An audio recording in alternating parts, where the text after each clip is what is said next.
Mansour Farhang is a professor of politics at Bennington College in Vermont. He served as Iran's first ambassador to the United Nations following its 1979 revolution, and he's written widely on the relationship between the United States and Iran.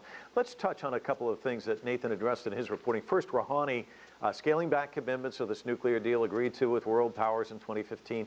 The Trump administration said its maximum pressure campaign would force Tehran to the table to discuss its nuclear program as well as its activities in the region. It's sort of done the opposite, hasn't it? Exactly. The maximum economic pressure is having a devastating impact on the Iranian economy, and the people are suffering. There is no question about it.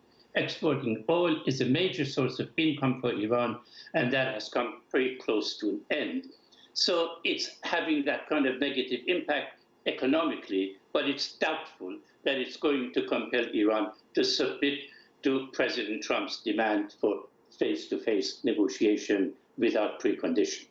They almost have a counter-escalation campaign of their own, don't they?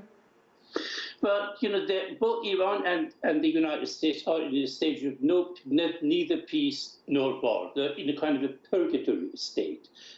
Under the present situation, it is much more costly for Iran to continue the no war, no peace situation, while for the United States, it's more tolerable. The United States does not depend on the export of oil from the Persian Gulf, but Iran desperately needs to export its oil. So Iran is using the threat of withdrawing from JCPOA as a leverage in order to persuade Europeans to put more pressure on President Trump in order for Trump to give Iran some kind of incentive. For example, if putting an end to economic pressure, permitting Iran to sell oil for the next, let's say, 3 months or 6 months during this period, negotiations, whether directly or in the context of the 5+1, could begin. But President Trump doesn't seem to bend at all. He says he's not interested in the mediation of the French, and he wants direct contact. He seems to be more interested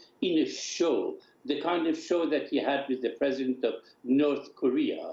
And it's very doubtful that anyone in Iran is ready to participate in that kind of show. So the show, one would need a stage, and of course we're looking at later this month, there's the UNGA in New York. That would present an opportunity for Rouhani and Trump to meet face-to-face. Iranian leaders, of course, saying it'd be insane for them to negotiate with those that break their promises. That's the direct quote from them. They have no interest in a photo op. So what's it going to take for the two to kind of change their minds, both sides, to actually meet, do you think? I think the mediation of the European Union or France to persuade President Trump to make some kind of concession. He doesn't have to give up, completely, but some kind of concession. So the question is that Iranian position is very much geared to its credibility inside the country, given the rivalry within the regime in Iran. It's extremely difficult for President Rouhani to meet with anyone in the United States without permission of the Supreme Leader. And the Supreme Leader has said over and over that he is not interested in the negotiation so long as the United States is not respecting the nuclear deal. So some kind of mediation compromise by both sides can create a situation that negotiation can take place. It is hopeful simply because neither side wants war. Obviously, Iran doesn't want war, and I think President Trump doesn't want war because it will definitely hurt his re-election campaign. Well, we're going to have to wait and see what happens. Mansour, thanks so much for your analysis. Appreciate it. Thank you.